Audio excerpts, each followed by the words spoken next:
Support for this podcast comes from the patrons at patreon.com/FMLFPL.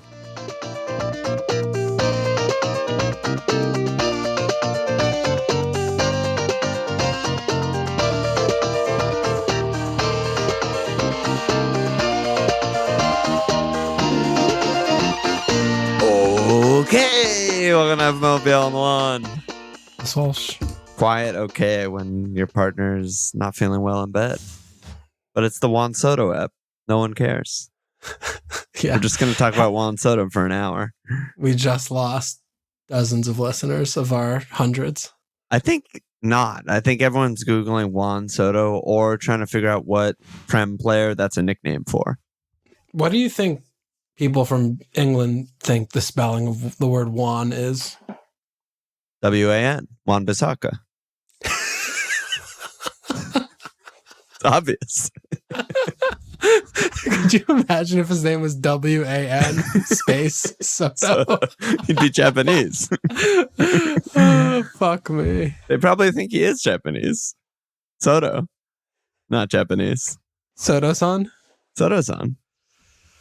Oh my Hiro goodness. Soto. Mets got the best player in the world. We're fine today. It's also the Palmgod episode. Palma Patty. Pens are good. Getting your shots blocked are good. I FPL's meant easy. to look this up, but I forgot. Are these his first two pens of the year? No, I don't believe Okay. so. Yeah, I don't believe so. I think he's gotten... It's been a while for whenever the last one was. Yeah, I think it was the Brighton 4-goal game. I think one of those were pens. I'm looking it up right now. Yeah. Yeah, you're right. Yeah, that was a long time ago. That was game week 6. 6, yeah. So Yeah, we've just been holding him, ticking Hodl, points. Not Hodl. great, Well, but good. Some of us also sold him in game week 5. Well, that was bad. Wasn't you that we were talking Wasn't about me. here, but That was bad, though. But then he finally came through, 18-pointer. what do you mean finally? He just got huge. 14 against Villa. But we didn't cap him. Oh, fine. Yeah. He basically gave us both green arrows, like single-handedly. with First that green. I fucking told haul. you December. I mean, it was a modest green, but it was green. Let's show. I'm turning the aircraft carrier tanker. It's spring. around. It's the opposite of fall. You're turning the Oh red my God. and Look and orange and it's leaves just, to green leaves.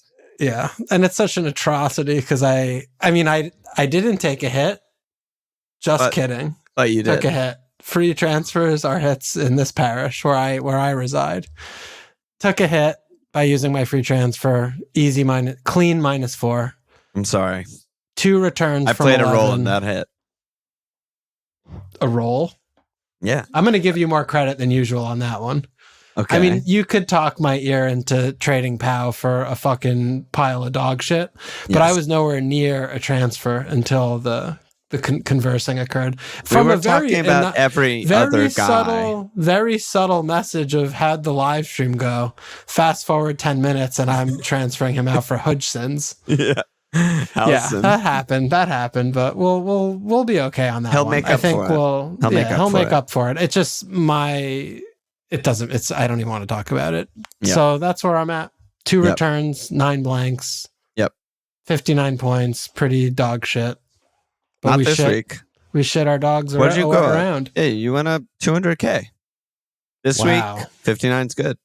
Wow. 200K, not nothing. It's Here's not Team Milan. much. I mean, I also went up 200K and I feel good about it. But I also had 9 men. But I took a bigger hit than you. I fucking you? sold Boomo. Oh, yeah. Way bigger hit.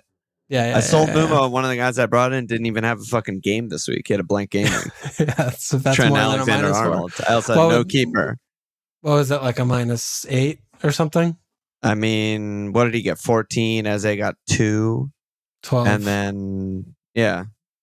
But I can't even remember what defender I got rid of. Oh, Mekalenko, who also had a blank game week. -12. So, yeah, -12. It's a Easy. big hit. It's a big hit. Easy. But easy hit. as you say, -12s work all the time, and I got on the screen. Someone on Reddit commented that. I just want to make sure you guys are aware that Boomo's middle name is Tetsadong. Had I known, might not have sold him this week. Tetsadong? Yeah, I don't even know how many more dongs that is than like a quad dong or a pentadong, but it sounds like It's so many more. dongs. Yeah, it's many like more. in the billions of dongs, I think. So he's Asian. Is he? I mean, Tetsadong seems. I don't know what Tetsadong is. I don't either, but it sounds Asian to me. I don't know if it's Vietnamese or Laotian or what, but it sounds Asian. If you just Google Tetsadong, yeah, it's all Boomo's the only thing that comes up. It's all Boomo. His parents made up a word. Yeah, nothing else exists except Boomo. So that's just something interesting. But 9 men, no fucking problem. Easy for me to get greens. I get greens every week. Yeah, you do. AKA also no returns except for Palmer, Cap, Haaland, and Milenkovic goal. Literally only returns. But that's good. Yeah. That's good this week, I guess. A lot of people captained, aside from Mo, a lot of people captained Saka, and then some Ollie cappers who got really Emery fucked. Oh my God. Well, really also Ollie fucked because he could have had a hat trick in his 40 minutes. So you get fucked when you get Ollie. You're going to blame Ollie, but you actually blame yourself because you captained Ollie. And he should have triple returned probably. Yeah. Even though he only played 30 minutes. Yeah. Yeah. This is going to be a big postmortem, the Ollie reckoning at the end of the year, but we'll get there in Write 4 it down. months. Write it down. Well, I don't have anything to write down yet, but okay. You're just stewing. Yeah. Okay, got it. No league updates for me. Couldn't care less. Game's not updated. Eat shit. Is the game still not updated? I just looked at my rank, and according to FPL Game Week, it's not the right rank. So you're Tetsadonging. Yeah, I'm a Tetsadong. But we're both roughly up 200K. We're both on greens. That's all you need to know.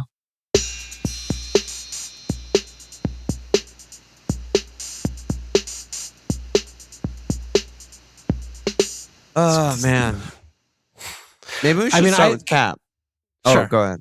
I just want a disclaimer on this episode. I was away this weekend, so I watched less than usual. Yes, you're a big bearing. I only watched, I think, 3 games this weekend, maybe 4. Yeah. So 4 and a half or 5. So what do you do in that situation? You just highlights? You read articles, or what's the process? No, I can't be fucked with articles. Yeah, any games. I always go back and reread the Discord because I feel like that gives a good. I know, isn't it? It's actually the best, like minute by minute thing you can have. Yeah, not necessarily like the. Yeah, I mean the minute I don't because I do it later, but just to get a flavor of the game. Like if you're talking about a guy that's annoying or someone, just it gives me a good gist of like what's happening in real time. Of like, oh my God, like Isak is such a piece of shit, and then he scores 2 minutes later. And I'm like, like I've been there before. Yeah. But then I always watch the extended highlights, which I don't really like, but it's just the best I've come up with. Yeah, they just show the goal scoring actions 6 times each, but sometimes they show a couple of actual highlights that aren't goal scoring actions, which are helpful. But saves or something. Yeah, that's my my usual good recap. Best I can do. Best I could do. Let's talk about game week 16 cap. We usually save before we cap. do that. Oh. There was 1 clean sheet this week. Wow, I didn't realize that. 1. Aston Villa, first game. Pow. Gotta start Pow. Nutty nut. Fuck. Nutty nut up my ass. Up Pau my Gasol. nuts, peanuts up my ass, delivered and inserted by Pau Gasol, just pinging them in. Unbelievable. Yeah. All right, Cap, what do you got? Well, we got some questions. So Burns first said, will Sean Dyche at Arsenal? And since the answer is probably yes, in what way? Either he will not give a fuck about the game, or it's a classic masterclass 0-0. Tough one. X50 said, how do we pick Cap this week between Red Hot Mo versus Palmgod against the worst away team in the league? And then Jokin said, what are your thoughts on Cap this week? Mo at Anfield still feels obvious. He's done nothing to make us doubt him. Palmer, Saka, Haaland, all at home against much worse defenses than Fulham. So it's the opposite of last week where everyone was fucking away. I mean, it's Arsenal home Everton, Liverpool home Fulham, City home United, Chelsea home Brentford. It's just everyone's capable. Everyone's capable. How do you see it? My guess is that everyone's on Mo. Okay. I've been flirting with Haaland and vice Palmer, or Palmer and vice Haaland as a non-Mo owner. That's what I'm looking at. Haven't been anywhere near Saka. It's the same shit as always with Arsenal, sort of. It's like, I know, guys, relax. He's a fucking great player. I know, guys, they're a great team, yada, yada. And yet, they just go and they're losing the entire game against Fulham. They can't even get a shot off in open play. Can't even attempt a shot in open play. Everything they do is just to get a corner. And they scored one of them and didn't score the others. And that was the end of the game. And I'm just like, I'm not capping that guy. I don't fucking care. So for me, it's between Palmer and Haaland. But I imagine everyone will be on Mo, right? Yeah, I think that Mo's going to have a big percentage. But I mean, I think it's absolutely fucking insane to not captain Palmer. Yeah, I mean, that's absolutely insane. So insanity. Tell me why it's that obvious to you over Mo. Well, they play midweek. Palmer does not. Yeah. We like you just said, Fulham are just good. And Brentford away have done nothing less than ship 4 goals, basically Billions of goals every game. I mean, they ship away for fun, and they look fucking abject and disgusting in defense. And he doesn't look like he gives a shit, Frank, about changing it or changing the style or doing anything. Like, if anything, he wants to commit to the bit even further and try and win 6-4 because they have nothing going in defense. And they have traffic cones in midfield, and there's spaces in the back line, and Vandenberg might just be, we lit a lot of money on fire, and he can't do anything but play him every game. Everyone's older. Their defense is so bad. So, and Palmer's a fucking sex god. Yeah, I mean, again, the returns this weekend were a little bit silly. Yeah, they were scammy. Yeah, they were very scammy. I mean, it's just being on pens and you took a bad shot that got blocked and you get an assist for it. But, the Panenka gets a lot of capital for all of us, God. I think. I mean, I feel like the Panenka vaulted the conversation of being like, Palmgod to being like, wait, is he the best player in the league? And I'm like, wait, it's just the pen still. I know. I mean, when he did the Panenka too, and then he did his stupid ass celebration, I was like, do I like the celebration now? Yeah, I know. It's even getting the only time it was good was after the Panenka, because it was like, you are a cold-blooded assassin. You fucking maniac. So yeah, I mean, I'm totally in on Palmer. I was trying to look at Haaland and come up with some type of a use case of that, it's him, and I just couldn't get there. Yeah, I couldn't get there. Ultimately, it's probably Palmer. It's also Man United, what all you want out of your captain and the team that you're capping against is consistency and know what they are and blah blah blah. And Palmer, Chelsea, Brentford, all of those boxes are ticked. City, Haaland, Man United, literally none of those boxes are ticked. We don't know what City are going to do. We don't know how Haaland's going to play. And we don't know what United are going to do. They held Arsenal to very little other than 2 corners or 3 corners or whatever. So, it's probably Palmer for me too. But I totally understand Mo. I mean, Fulham at home especially, I think Milv is just jerking it to the opportunity of sticking it to the big teams. And we saw that last year too. But away, they're a lot less good. And we'll see tomorrow with the midweek game. But Liverpool might just rest everyone anyway. I don't really know what to expect. I think with them not having played this weekend, it's going to be less rest than you would have otherwise seen. But probably, but they're top of UCL. They're basically already guaranteed going through. It's the rest of their Champions League games are basically the same as a fucking EFL Cup game. They just don't matter. Yeah, I mean, I still just go back to the bare bones of yes, what you're Fulham away are not the same proposition as they are at Craven Cottage, but they're a good team. They're a well-managed, good outfit, and Brentham are a joke. So that's enough of a discrepancy, even though I would probably marginally give Mo as a better FPL pick, right? Or a better FPL points outputter, given same fixture kind of thing. If they play the exact same team, exact same everything, I captain Mo every time over Palmer. But I think that difference is not as large as the opposition in this game. So here's what Brentford have done away this season. Away Liverpool, concede 2 goals, 19 shots, 2.5 non-penalty XG. I'm not doing penalties at all. Away Man City, concede 2 goals, 18 shots, 2.1 non-penalty XG. Away Spurs, concede 3 goals, 23 shots, 3.5 non-penalty XG. Then a few whatever games, because it was Man United, Fulham, and Everton, where they concede 2, 2, and 0. 23 shots, 26 shots, 27 shots against those fucking teams. And then the most recent one is Villa. They conceded 19 shots, 1.6 non-penalty actually, and I think they conceded a pen in that game. So it's fucking insane. It's sort of like Man United numbers of last season, where it's just like, wow, they actually concede 20 shots and 2 XG in every fucking game. Yeah. I don't know. Yeah, seems good. Yeah, seems good. Seems like Palmer's primed and ready. I mean, forget it. Game week 18 is even fucking harder.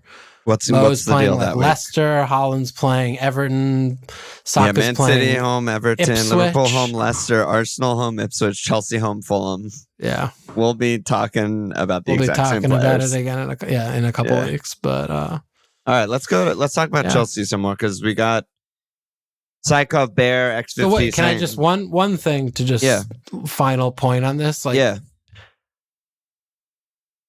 From the game theory standpoint of like Haaland is such a low, that's my only temptation. There's a huge edge there, where no one even owns him, and any of these 4 players can triple return. 100%. That to me is more like in the.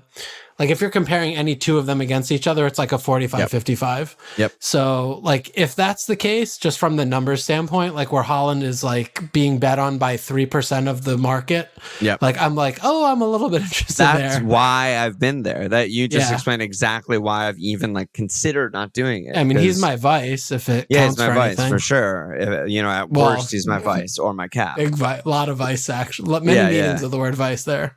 Yeah, right. Exactly. But I think the exact same thing happened this past game week 15 with, I'm pretty sure LR, exact same situation, Captain Haaland this week with just he's got a good fixture and everyone's away. It's just as good / bad as everyone else's fixture. He got a 7-pointer, but he got absolutely destroyed by everyone that kept Palmer. So I think there's also probably a little bit of that in my head, where it probably shouldn't be, right? Because that's just not the process that I'm judging. I'm judging the outcome, which was 2 fucking pens and a random assist. But the process is probably pretty good there to being Haaland also had Dean Hendo concussion save away from a haul, and Max Bones, and no one captain. So, maybe there's something there. I just still have no idea what Man United are, how good or bad they are. That's my problem. Because they have guys that don't suck. I mean, some of their players suck, but a lot of their players don't. They play Arsenal kind of okay, but ultimately it wasn't a fucking game at all, ultimately. Yeah. Haaland's going to fucking destroy midweek. He's going to get 4 returns. And then the dial moves a little bit more. Because they are also doing terrible in UCL, right? They're doing terrible full stop. There's nothing. They're not in a competition because they got eliminated by Tottenham Hotspur. Yeah. They're a mess, dude. Yeah. Okay. Well, we'll go back there on Friday, my life. We'll see you on Thursday. Yeah. Talk about Chelsea. Saikov, Bear, X50. Is Enzo a pick or at least a decent ETH attacker? Mike asked if we're joining the Enzo Express yet. Balsky said, do you trust any Chelsea attackers other than Palmgod and Endot? Which I think we had the literal identical question last pod, but I'm not sure. Yeah. Enzo, man. I mean, the returns are fucking insane. 9-5, 9, 12, 4 since, since changing this role. I mean, overall, do I want to be starting this player every week? Absolutely not. At the same time, I'm sitting here with Semenyo, who's one of the worst picks in the fucking game. And would I rather save $1 million and just run Enzo out there for a run of good form and amazing fixtures? The answer is emphatically yes, from my point of view. I mean, basically the way I look at it is best case, he just keeps scoring points and I get $1 million points. Worst case, he's not nailed after a few games and he's just my bench guy and whatever. Or I use one more transfer on the spot later. So for me, that's pretty good. But do you see it differently?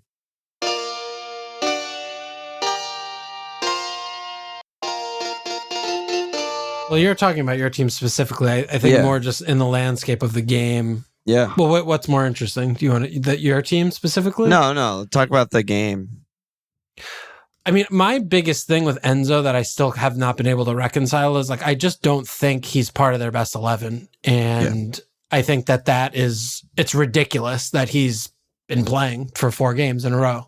I just think it's so wildly Caicedo and Lavia like in the engine room, and Enzo's just on the bench. He's just not better. They're just worse there. And he hasn't almost been playing instead of them. He's been playing with them, and they've just constructed this role where they fits him in. But I think that's an issue, like because they're putting Caicedo in the fucking corner of the pitch doing nothing. Like because he's not like Gusto. Like I mean, you're basically sacrificing one of your best players to paper over a crack of the right back crack and just shove him over there because we could do a little bit of interesting things by pulling him inside or whatever. But like I think that like I just.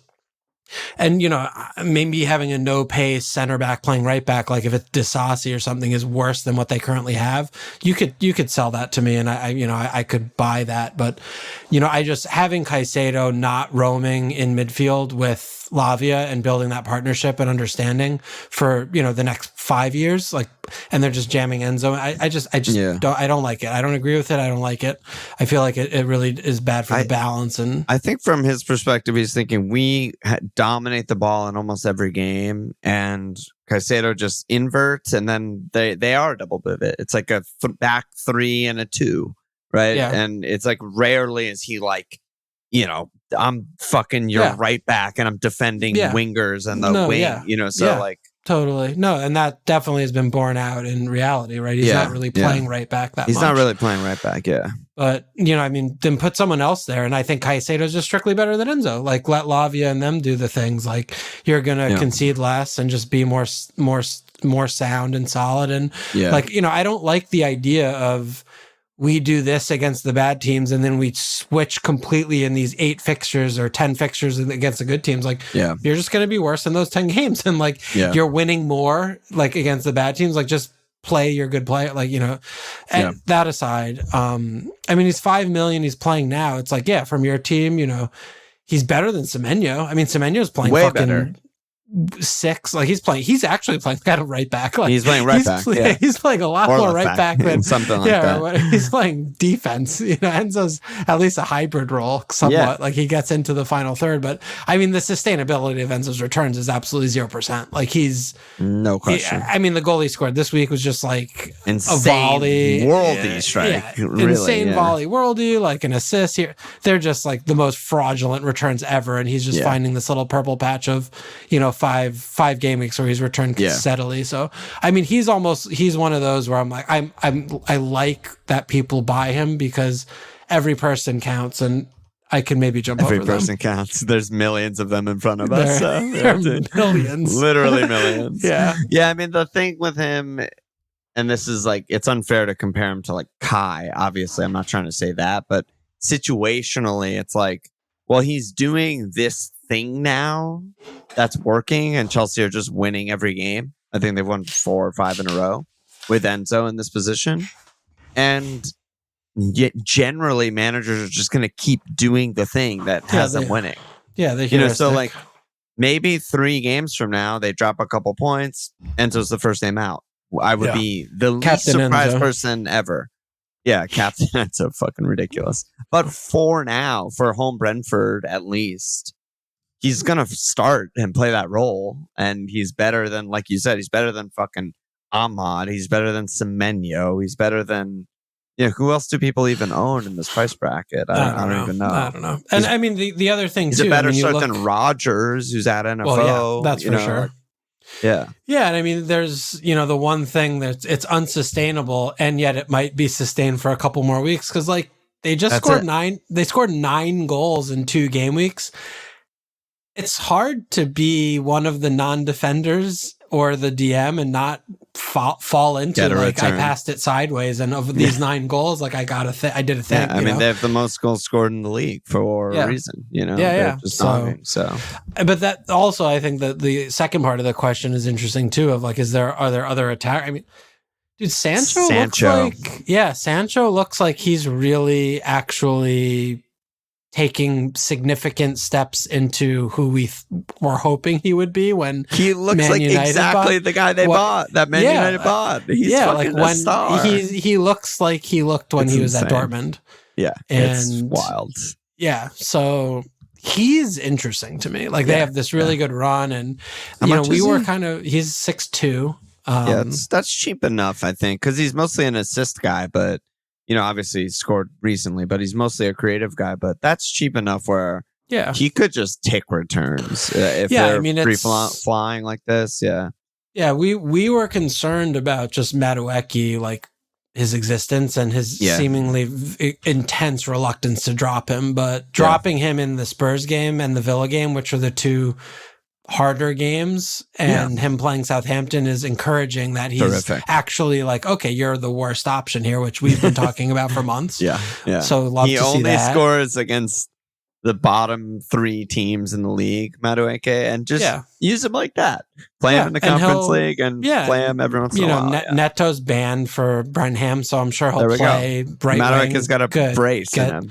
And João Felix will play in the fucking Championship League with, Nkunku or the other players he hates, but it's crazy. Yeah, I mean, I think Sancho, like I like Sancho a lot more than Enzo. Like not even close. I like him a lot more. Yeah, they're not really in the same bracket. It's 1-2. It's not. Yeah, it's not a million miles away. But everyone I was mentioning though, right? If it's Rodgers, it's ESR, Semenyo, Ahmad. Like you can't get to him without selling someone. Yeah, no. For me, I'm zero free, zero money. I'm just like like Semenyo to Enzo, who I just think Semenyo's like not even startable at this point. I agree with you. And then I can just play Enzo at least. At the very least, I get him home Brentford.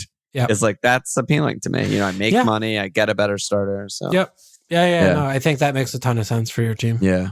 Fucking Sancho is just. I mean, Man United fans must just be absolutely despising all of this action. All the old guard who ran their club into fucking the disrepairs category. And the players, it's just like, and I don't think Sancho's played a second for Chelsea and not been good.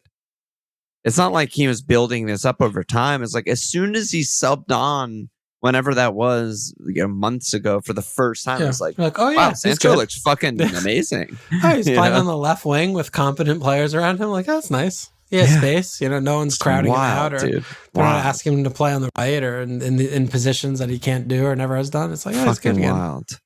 Yeah. I mean, he has 6 returns in 480 minutes. Like, that's output. That's bonkers. That's a lot of output.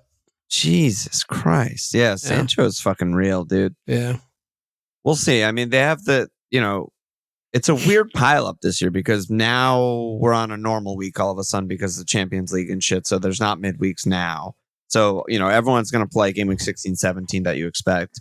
Game week 18 is the weird one, the 3-day off, pileup, midweek game, Boxing Day shit, where it's like, Sancho might not start, Nico might not start for Nkunku, like that shit. We talked about that last week, but then he'll be back in immediately and play almost all the games. So I like that. I like that pick. We didn't even talk about him once last pod when we were looking at Boomo, Eze, kind of range players. Yeah, we did. We talked about him and Neto. We were worried about the minutes and we don't know who's going to come in. Yeah, but not as fucking picks, not as should I get Sancho or Eze? We were obviously Eze. Yeah, I mean, you got big information point from who started against the game. That was tough, right? So yeah. Sancho. That was a funny ass game, by the way. Spurs and wild. I mean, it was just the commentator for the third goal.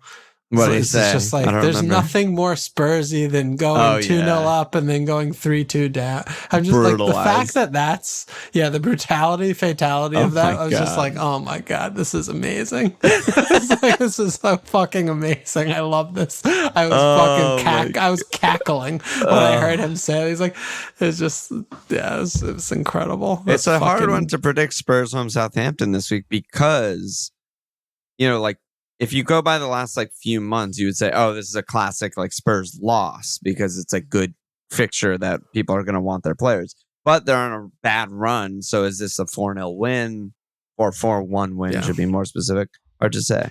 This has been a while since they've won. Choose your own narrative on that one. What else should we talk about? No Liverpool game. Yeah, don't need to talk about them.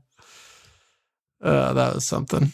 Arsenal game needs to be not talked about. Your not game. Much there. Did we learn anything with City? I mean, is Haaland starting to get going a little bit? Maybe you finally got one in the net, which is nice. Yeah, but I don't think we really learned much.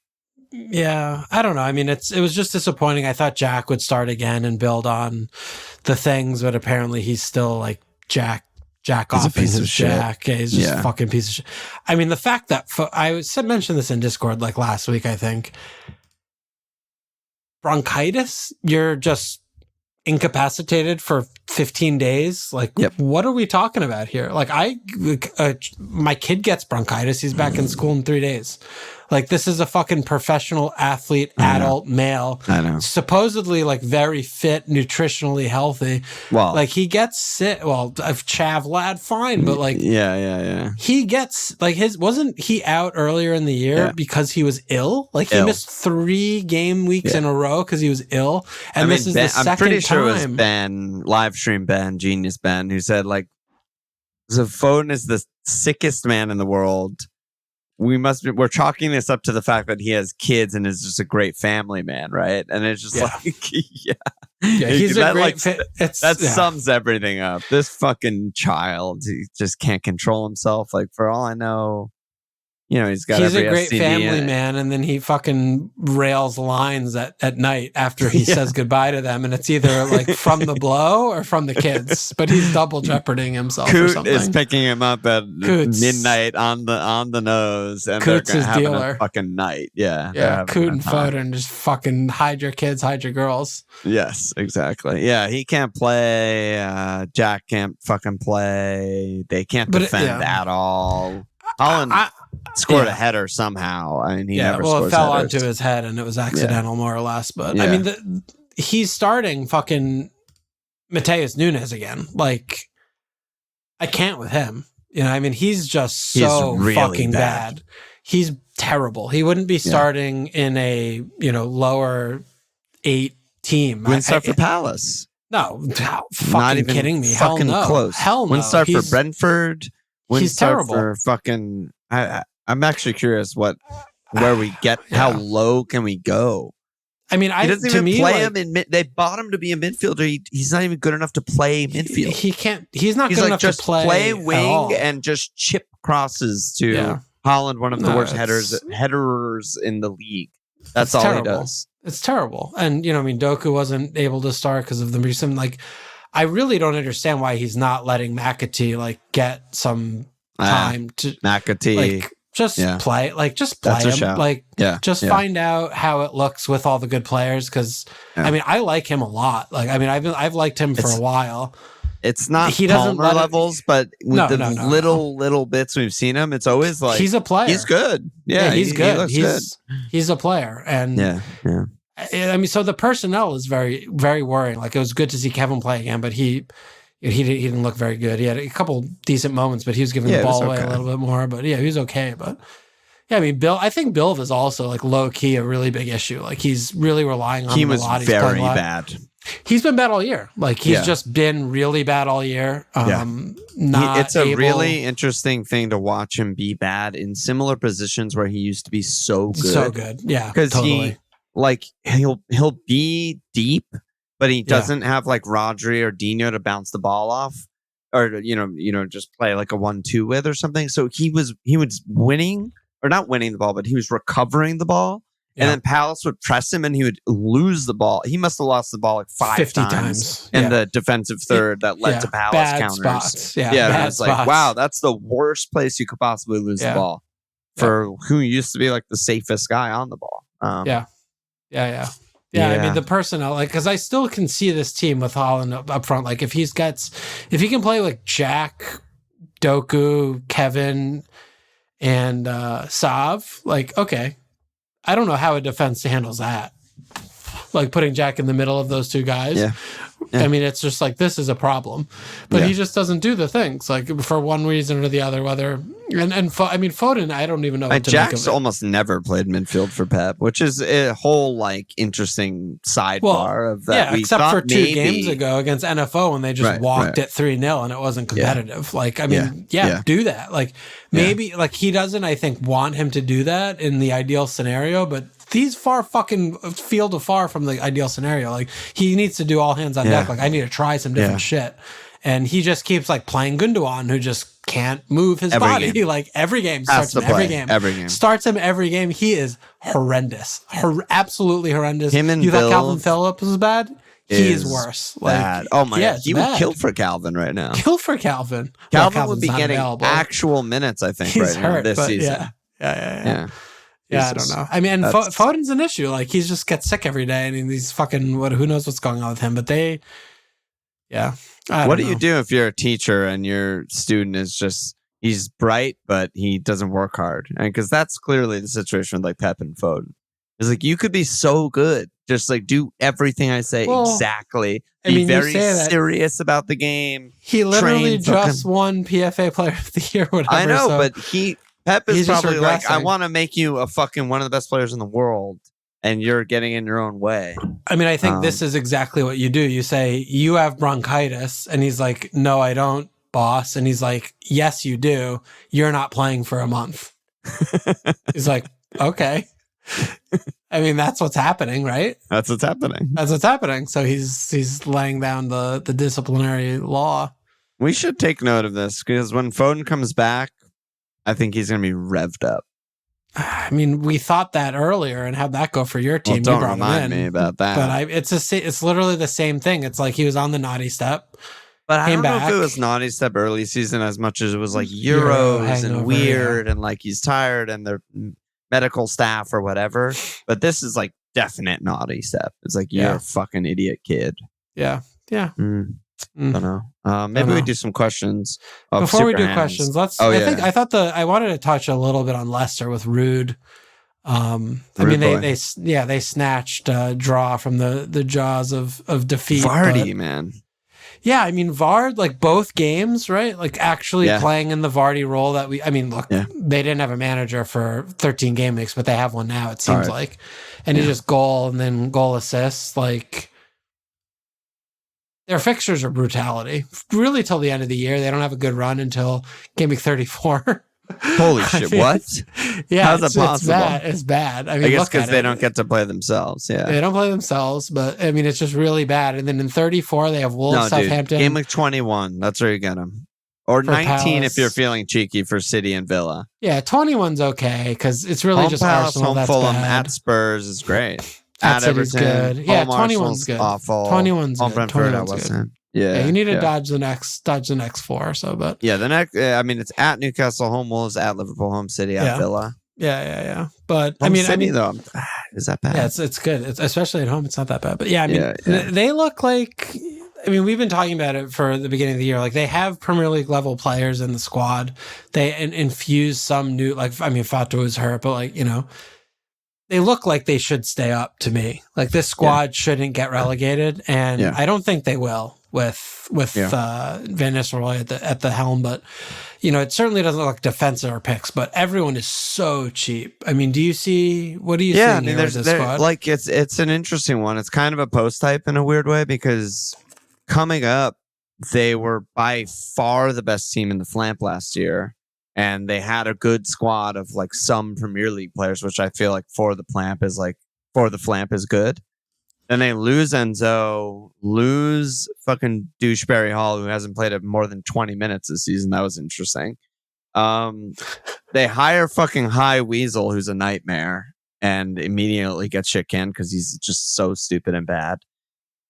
And yeah, like you said, I mean, the squad is pretty good. Vardy is shockingly still pretty good. I still feel like I don't know enough to buy a defender. I kind of like the fullback. The defense is terrible. So I like bad, the dude. keeper, but like all the center backs good. are bad, and like I don't know who plays what, but I do like the talent around Vardy, which might just end up meaning Vardy's the only pick. Yeah.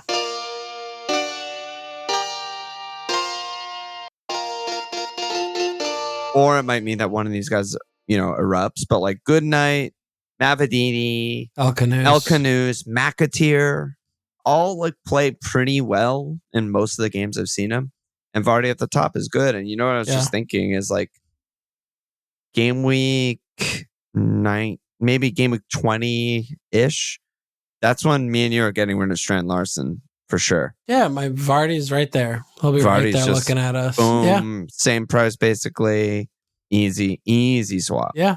Nailed on pens. Could be. Premier League legend, Jamie Vardy. I mean, with Vardy, I'm still just so surprised that he has this pace. Like, it's awesome. It's crazy. I love it. It's nice. Like as old guys looking at us compared to like the league. It's like he's like our age. Yeah, and he's just still fucking fast as shit. Like I don't get how that's possible. He's still fast, but he's just still good too. Like his finish was amazing, but then even more amazing was the assist. The assist, yeah. When he opens his body. The defender and the keeper, 100% he's shooting, and then he plays the perfect pass. It's just like, I loved it. Yeah. Vardy a pick. Vardy Renaissance. I mean, compared to all the other really cheap forwards, like, he's better than pretty much all of them besides I would still rather Ladro, but that's it. Yeah, I'd have him over Delap, Strand Larson, obviously DCL, Jim Muniz, all those guys. And then no one else is even nailed in that price bracket. So yeah, and he has pens. Yeah, pens are good. I mean, they don't get any of them, but they are theoretically good. They play Spurs soon, right? Yeah, they have bad defenders who don't know how to play defense. That could happen. Basuma might kill someone, or Sarr might push over someone. Yeah, I mean, there's 2 pens in that game, but it cannot be overstated how fucking ridiculous those were. Someone who fucking Ange wanted a captain with Basuma, and then he just does that. Like, how many times does Basuma do?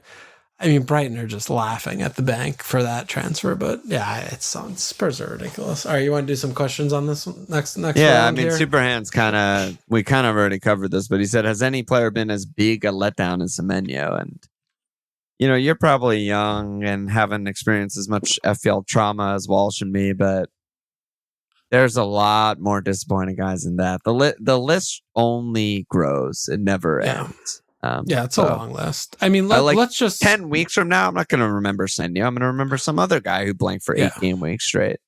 I mean, but this is the question is valid because we're looking back at when we were talking him up. It was after game week 5 before the Southampton game.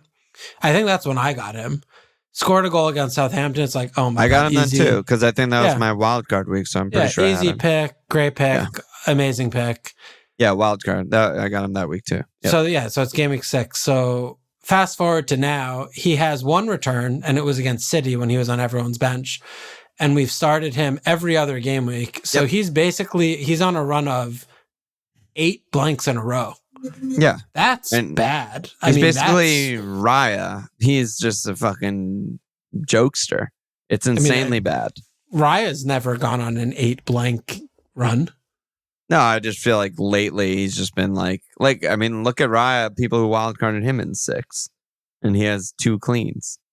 It's more than 0. I mean, Semenyo has 0. He has 0 returns effectively. Yeah, because you don't he has count 0 returns, and no one had him. Literally nobody had him playing in that game. So it's bad. I mean, it's fucking bad. It's really bad.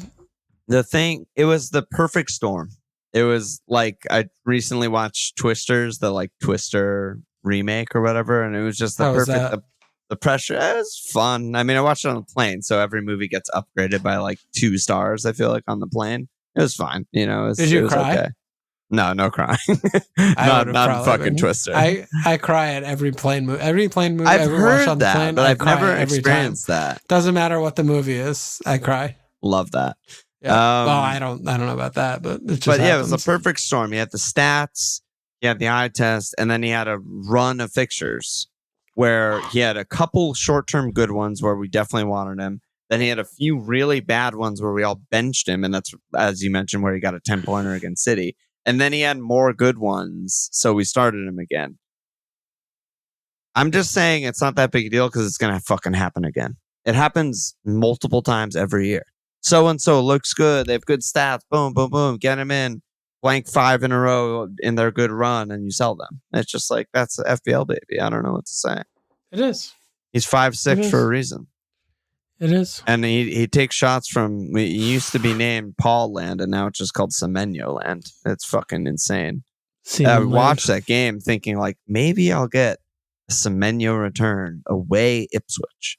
And all he does is shoot from off land. Play in middle third. Do nothing. Awful. Nowhere near a return. Not even close to point. He hasn't been near a return for, I mean, this is like Boomo, mini Boomo. Yeah.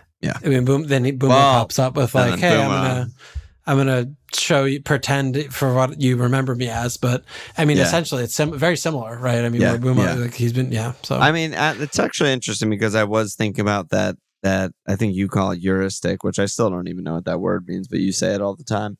Of like, if a team is playing well, players playing well, they're going to keep doing it, and vice versa. But like Boomo's off a loss where they get completely hammered by Villa and he does nothing and takes no shots or whatever. And then like he pops off, looks incredible, plays normal Boomo role against Newcastle and they win. Semenyo, on the other hand, looks nowhere near a return, is playing right back, blah, blah, blah. But they've been winning every game. They beat the absolute shit out of Wolves. They beat Spurs, which 1-0 should have been 3-0. So why would he ever change it? He's like, this role's working great. Semenyo's just like my pivot guy to get it to the forwards. You know what I mean? Like I feel like there's very little chance of like, even though it's home West Ham, Semenyo, great fixture. I'm like, well, I don't expect his role to change. Why would it change? 1,000,000%. I mean, you're delusional if you think that he's a good hold, regardless of fixture at this point. Boomo, on the other hand, you can kind of see the logic of like, well, that didn't fucking work. Let me go back to basics with Boomo. Yeah, I mean that, and also, there's the alternative. Yeah, there's also the alternative role. It's like, I mean, Boomo isn't like shooting a lot. I mean, he scored kind of a worldie where the defense fell down all over Boomo. themselves. Yeah. But I mean, it's, so, I look at that game and look, Newcastle are a fucking ridiculous mockery joke, laugh riot away from home. What's their deal? Brenham 4, and he's, to me, like, lucky to have gotten a return in that game from what I could have seen from the highlights, where it's like the stoppage time joke game where garbage time where he makes a side pass in transition because they're fucking selling out to score to equalize when they're down 3-2, and then he scores a worldie where any competent defense would have just blocked it, or that's just nothing. And he was invisible for the rest of the game. Half the leagues are not competent defenses. No, I thought he was better than that. I mean, he earned his goal. I mean, he had another really good chance late when Fleckmania just went on an adventure and it was a literal open net sliding. You mean assist monster? Fleckmania assist. We don't get Rand for the cleans. We don't get Flecken for the cleans. We don't fucking get anyone for the cleans, just for the random goalie assist. But so he did. What did he do? He did -1 yellow card, -1 2 conceded. Fleck 3 points assists. Like he's ticking and every box. 2 saves, not 3. 2 saves. The Raya special 2 saves. Insane. But you get him for the assists. It's wild. Get him for the assists. Clearly, I mean, he's no longer making double-digit saves. How bad is Flecken? He's got 46 points in 15 game weeks. So what is that? Not a lot. It's 3 points a game. 3 points a game. Pretty much. He's played all 15, right? Yeah. Just hasn't missed a second. It's almost exactly 3 points a game. Basically as bad as you could possibly be. As bad as you can be from a goalkeeping standpoint? 3 points a game? Yeah, I think so. Because 3 points a game over the course of a full season. You're not even hitting 100? It's 114. 114. That's like the worst keeper in the league. That's the worst keeper in the game. I'm not trying to say that like, oh my God, he's going to like break the record as the worst. No, what I'm saying is when you look at the end of the season, there's going to be a few guys, all the promoted sides usually, and like a few others that are on like 110 to 115, and they're the worst picks in the game that no one ever owned. Except Flecken's one of them, and everyone fucking owns them. That's the difference. Hasn't price changed yet. I know everyone started with him. Everyone's complaining about him. Hasn't price changed once. I don't fucking know. You know who else is on pace for 110? Fabianski. 0.5 cheaper. Love it. I put it in other places. I mean, there was. Let me see. Who's the lowest scoring keeper last season? 38 games. Well, Kaminsky was insane. He was sub 100, so forget about that. But Sa played 35 games, got 107 points. Neto got 32 games, 110 points. Vicario 38 games, 112 points, and that's the fucking range we're talking about. Yeah. All right, enough of this goalkeeper chatter. It was fun when it lasted. Yeah. Gavi said, as we approach the midpoint in the season, I'm interested to hear about how the 5 free transfers limit has impacted your thought process and management style. Personally, I'm less inclined to take hits than previous years. As a result, I've run into some unexpected hauls, like Boomo this week being a prime example. Yeah, well, how was Boomo for the 4 previous weeks? Well, that's not what he's talking about. He's just saying that's an example of a thing that may have not happened in previous seasons. I hate the little extra of like, and also let me sprinkle this. Let me lead the witness to this point. So this is why it's good. Exactly. That aside, I mean, I see you with what you're trying to do there, but I also haven't taken hits, which for me is never happened in my life. By the time we're on game week 16, so yeah. I guess it has affected me too. Yeah, profoundly for you. I mean, I was on that pace until things it affected you for a few weeks. I have lower tolerance for adversity than you do, clearly. Like, I hit a couple bumps in the road, and I'm like, fuck it. Like, I'm throwing people out of the life raft has too many people on it. Like, I'm killing people. Like, I don't give a shit. So, dude, listen to this from Walsh. Game week 1, starting at game week 1, I'm just doing transfers made, okay? And wild card was game week 3, so I'll just skip that one. But it's 0, 0, 0, 0, 4, and that was a negative 40 because he took out Palmer before a 4. It was more. I think it was more than that. I don't think that's fair. 0, 0, 3, 0, 2. So it's getting. The zeros are getting smaller and the threes are getting smaller. Yeah, my tolerance is 4, 2, 3, 1. Yeah, my tolerance it got it deleted, but yeah. So no, I mean, I think certainly like it gives you a lot more flexibility in terms of like the long-term planning, and if you, because you essentially with this rule is like you can wild card about 5 times a year. Like if you use the rule effectively, and maybe you're making a -4 on a 6 or something if you want to do that one extra little flourish or something. But give or a -4 and 3 frees, and to make it more of a wild card from where it wasn't. You know what I mean? Like that's another way. Yeah, I mean, whether you're doing, but you can make basically anywhere between 4 and 6 frees in these little patches.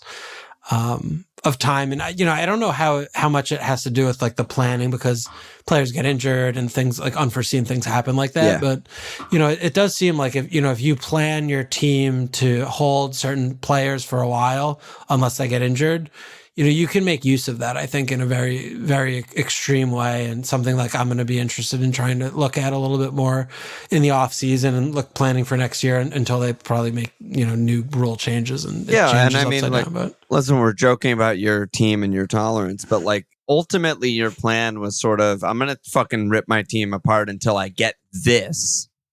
And then now I feel like your plan is broadly like, I'm going to try to get to as many transfers as I can. What did I just do? I mean, you just did a hit. Yeah, I mean, you just did a transfer, but it was a hit. But like, is that not right? Loosely, you were thinking like, I'll get my team, I'll get the formula. How feeble am I as a human soul? Things happen. Hey, like, look at this 12-year-old kid that Bournemouth just bought from fucking Feyenoord. Look at this. You need to use the transfer here. Look at this red flagged Fulham defender that I'm going to keep in my team over Pal. Because you're thinking long term, baby. Keck 5-head braining everyone with all my memes. Yes, I really hope he comes back for you. I need a Hodel Anderson, who I hate so much, and he price dropped. Price dropped like 3 days ago. Haaland, I mean, if I did Anderson instead of Powell, flying, you'd be I'm top 10K right now. Yeah, you'd be like plus 4 something. Yeah. All right. God. Fed. Well, we already talked about that fixture. Cambia. Now that we have a few matches of evidence, what do you make of Bruno under Amorim? Kind of interesting, I guess. Yeah. Definitely a good question. Interesting question. I still just have a really hard time with him. With his price. Like, I think it still comes back to a lot of stuff we were talking about earlier in the season about him under Ten Hag. I don't think a lot has changed, honestly, because his numbers just aren't changing. Like his shots aren't changing that much. He's coming into midfield and stitching play together a lot. And, the goal was well taken against NFO, right? Like we'll see him do that periodically, but the 2 assists against Everton were just fortuitous. They were just kind of like middle third kind of transitionary assists that weren't like, this is like, oh yeah, Bruno. And like, so, his role is just very concerning to me, and his price is 8.5. It's a lot. It just feels very pen dependent. So I'm pretty down on him as a pick. I feel like you're just there are way better midfield picks to me than him. What about you? I'm very with you there. I think that he both played really well and is not really a pick at the same time. He's played well every game. Like he's really good under Amorim. Yeah. He's clearly doing what Amorim is asking of him, and he's playing deeper, and he's helping them move the ball up the pitch. And there's like 3 forwards that are clearly ahead of him and are the picks and are the guys who are going to get the goals. Well, I don't know if anyone's a pick, though. I just mean like those positions are like the picks. Gotcha. If someone nails down, if Haaland just starts starting every game, if Garnacho's starting every game, then like those are the guys, and it's not really Bruno. I think. Yeah, we just might not see that for another 3 months. The way things are going, like Rash playing 30 for the last couple of games, and it's also the pileups, so it's hard to know. Yeah, it's hard to know. But it's hard. This is like the hardest. This must be the hardest time to come in and be a new manager. You come in and it's just a game every 3 days. You have no training. Yeah, but at the same time, for Amorim, it is a lot of, throw him to the deep end, trial by fire, but they have a large squad and they actually are fit now. He can just kind of throw anyone in there with little training. And that's what he's doing. Yeah, sink or swim. Like I'll learn a lot about the players in the game situations, about what they can and cannot do. So they're basically training sessions. Yeah, and the games are training sessions. Yeah, it's almost it's easy on him because there's no repercussions, there's no expectations. It's easy on him if people who support the club and his bosses understand that results literally do not matter for this team. Because they're nowhere near they're nowhere near competition for Europe. Like there's nowhere near the top 7. And so but they could flamp league themselves. Yeah. That's 7, isn't it? Dude, there are a lot of bad teams this year. I don't know. They could flamp it up. It's easily 7 better teams than them, dude. They're in 13. Well, I agree with that on paper, but looking towards the end of the year and he gets more weeks and months on the schedule. The squad could easily be 7th. It's yes, but I just think with no training, I'm going to rotate all the guys. I'm going to use games as training. They just need to be like, don't worry about fucking Conference League. We don't care. We're bigger than that. Just set up for next season. Just wear green and yellow, and everyone will be so happy. Exactly. I like the stock said, is Munoz now what we thought we were getting in Game Week 1? Is he a post-hype donger? Big T tilt. Capital T tilt on Munoz, right? Like, I know. 7, you were 6, shouting 11 him at the time. Bam. There it is. 2 goals and a clean. Just 12 game weeks too late. God. Yeah, it's been interesting, like watching. I think I maybe missed 1 or 2 games this year, but I've watched all of our games this year as I typically do. And Sar's like just not that good. He's just really not that. He's just not that good. No, he's like serviceable, but he's not. And I feel like just, that's what they got him for, right? Is like, we're not going to get another Elise, so we're just going to spend very little money and just get someone who's serviceable. Yeah, I mean, he was 10 mil. It wasn't nothing, but I think it was just like we had no one in the squad in the youth ranks that we thought could step up. And I mean, if we didn't have Sar and we were still playing fucking necktie, then we would be in the relegation. Like, then we're in a relegation scrap. Exactly. You know what I mean? And 10 mil kind of is nothing. Yeah, it's like kind of this nothing. day and age, it's like, who was less than that plays, you know? Yeah. Yeah. No, that's totally fair. Yeah. But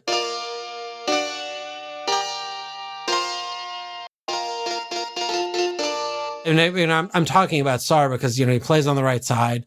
Like, the player that plays in front of Munoz is so important for Munoz's potential output because of like what they do in the press, like how high Munoz can get up and, you know, what they can do and like the overlapping runs. And like, I think the thing that's interesting is like Munoz, I don't know if he was carrying something or if it's just been a lot of travel because of all the international breaks, but, you know, it definitely looks like he's hit a new level of fitness in the last few weeks, last month, of just like he's running more, because before he was playing a little bit more reserved, and I don't know if that was down to his fitness or Glasser's instructions, but there was definitely something changed a little bit because he wasn't attacking very much for 2.5 months, and then, you know, recently he's been getting up in the final third a lot more.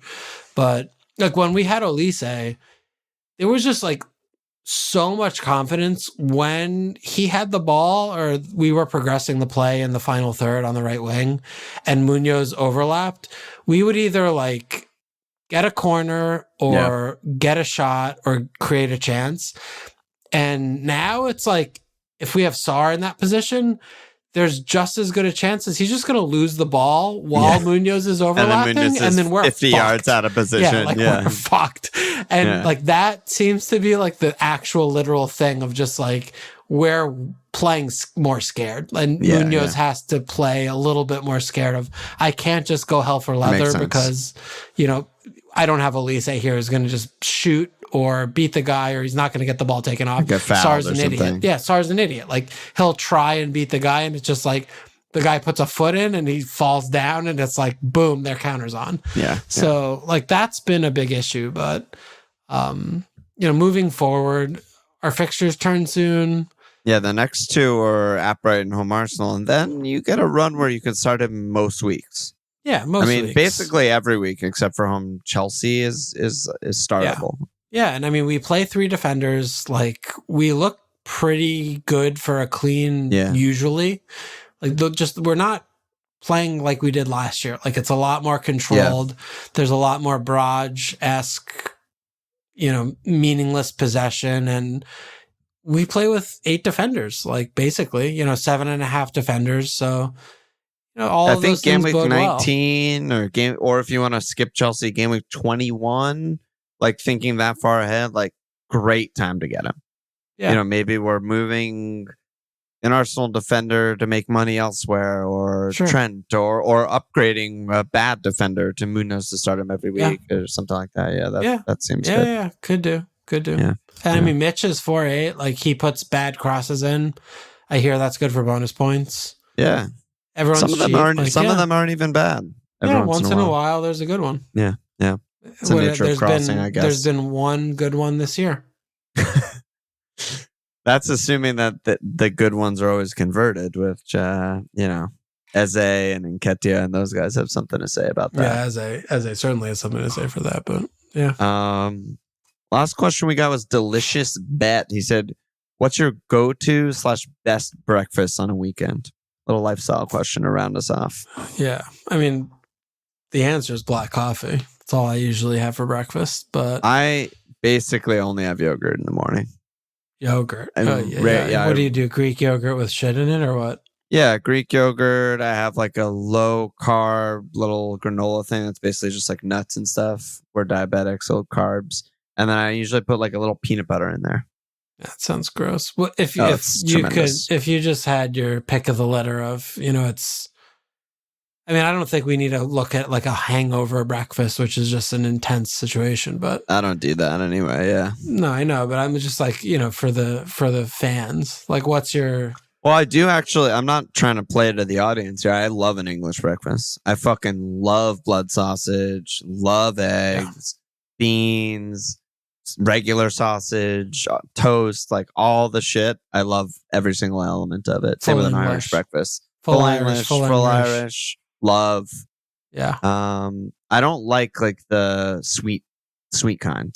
No. I assume there's no you don't sweet, either. No French sweets in toast, breakfast. Doesn't waffle pancakes, with maple waffles, syrup, like disgusting shit. It's dessert. Be bothered. It's disgusting. It's dessert. Disgusting. It's dessert. Yeah, it's and just actually, funny that you say that. I kind of like it for dessert. Like back when I was eating that kind of shit. If it was like late night, like a fucking diner or something, I'm like, I could fuck with some pancakes. But I mean, bacon, egg, and cheeses are always up there. Terrific. Like you got to put that on for the breakfast. Yes. Like you just go for that. Yeah. But I don't know. I always like an omelet. Yeah, I actually don't really like an omelet that much. Really? I love an omelet. Sometimes yes, sometimes no. But if it's well prepared, not like burnt or. I mean, throw a few ingredients in the omelet. I like that, or even just like a French. Yeah, I like an omelet. Yeah. I actually love oatmeal too, but it's bad for us now. Never been in on oatmeal. I'm very egg based, like very egg based. If there's not egg, if there's not egg, it's an issue for me. I mean, I like the full Irish English you're talking about. This is phenomenal. Great breakfast. Breakfast burritos also. I love a breakfast burrito. I mean, there's a lot you can do with that, but I usually don't put too many. I don't really like potatoes in there, but like you can put a lot of greens in there, like with egg. And just really, I mean, a breakfast burrito to me is like it's egg in a tortilla, and you could do anything else. Like you don't have to put, any other ingredient just enhances it. Basically, but you don't have to put, because a lot of times it's just like a lot of potato in there, and then it's to like fill you up. Basically, you're just eating egg, potato, and fucking tortilla, and I'm like, that's not good. But yeah. Oh, actually, while we were talking, I just remembered my favorite breakfast place in New York is called Okonomi, classic Japanese breakfast, which is like a miso soup, grilled fish, some pickled vegetables, tetsudong. That is so fucking good. Tetsudong. I'm so happy someone wrote that in. Someone knows us well enough to know that that's like significant and never going to leave our vernacular. But it's good. Really good. Yeah, I mean, Japanese food in general is very like delicate and measured. Yeah. Measured. Anything else, or should we get out of here? We got a normal week, so we got Champions League games and then a Thursday night pod and big fuckling and podding and everything's good. Yeah, we'll see you tomorrow. See you tomorrow. No asses to slap, so we'll just see you tomorrow. Any last word? No, skip that part. Check us out. That's the part. At FMLVL.com. Follow us on Twitter at FMLVL. Sportspedia.com/FMLVL. Subscribe, rate, review. Cheers.